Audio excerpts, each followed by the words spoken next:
Do you need some serious firepower and can't afford a wing of warthogs? I'm Kay.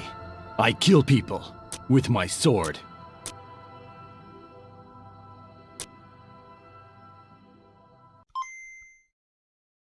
I have to say that I didn't play the first Dead Effect, so this review is just going to completely focus on this VR sequel. Dead Effect takes place on some kind of spaceship where somebody has undoubtedly been messing with something that they shouldn't have. And your character is subject to some shady experiments, hints of which you see in the introduction, but then something happened and when your character wakes up, everything has gone to hell, and you've got little choice but to listen to the voice in your ear guiding you through the tutorial. As far as stories go, it's a bit paper thin, but it's a premise that allows you to later upgrade your augmentations. See, I told you there were shady experiments. And these augmentations give you different power-ups that will help you. The monsters wandering around the ship are these creepy mutant zombie type things, and the ship is a hostile environment as well, with certain security systems that will make life more difficult for you. But essentially everything revolves around completing a set of objectives, which will see you navigating through the ship, fighting your way through various enemies. It all moves quite quickly and it has a somewhat arcade-like feel in that everything is broken into these smaller bite-sized chunks. Complete one task, go back to HQ, chat to a character, get another task, go and do that, rinse and repeat. And the tasks start off with collecting other survivors who will help you with weapon upgrades and so on, and then you move on to collecting items and so on. It can be a bit rinse and repeat, but I don't think that really matters. I mean, that's kind of what this game is about, it's just throwing you into situations where you can shoot things in VR, and there's nothing wrong with that. This game will undoubtedly make you think of Dead Space because of its setting.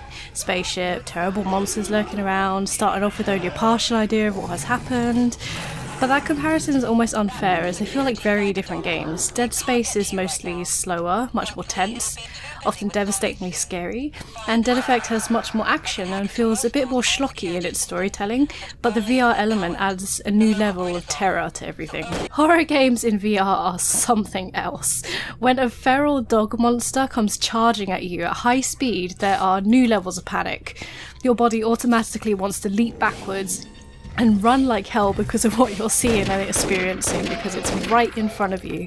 So it takes an extra level of grit and some serious cojones to keep your cool. Remember the controls and then shoot that damn thing to pieces. It's the same throughout Dead Effect. The immersiveness can be pretty intense. I don't think I was ever really ready for it, but then again, I'm not someone who typically plays scary games, but even if you are made of sterner stuff, I think you'll find that by its very VR nature, you're going to feel those jump scares a little more, and you're going to have to fight your tendency to fumble the control if you're rushing to avoid death. Thankfully though, the reload mechanics are a lot simpler than in other games. It's just a case of remembering what to do when you're trying not to freak out. Movement in this game is interesting. You can choose to use the typical teleport style control by pointing and clicking where you want to be, or you can use a thumb pad on the controller to move you along. I should note here that I've played on Vive, and it's nice to have this option because VR games tend to stick to one style of control, but the use of both here offers some flexibility. And I think if you got used to it, you could really use them to make some quick movements if you're very sharp and you're clever enough, and you don't suffer from motion sickness. Because this is a VR shooter, it's probably worth referencing Arizona Sunshine, which is another highly regarded shooter. If you're familiar with Arizona Sunshine, I'd say that this game is of the same excellent standard, although much faster paced, less wave based, much more mission based. Arizona Sunshine has these sweeping landscapes and open skies.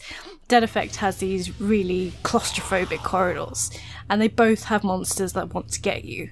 They're both very good games that showcase what you can do with VR. If you're a fan of Arizona Sunshine, you'll no doubt enjoy Dead Effect. And for those unfamiliar with Arizona Sunshine, I definitely recommend Dead Effect as a standout VR game that's fun to play and more than a little heart-pounding. So to summarise, this is a fast-paced, fun, very scary shooter in VR, and I think that if you are going to play it, just be prepared.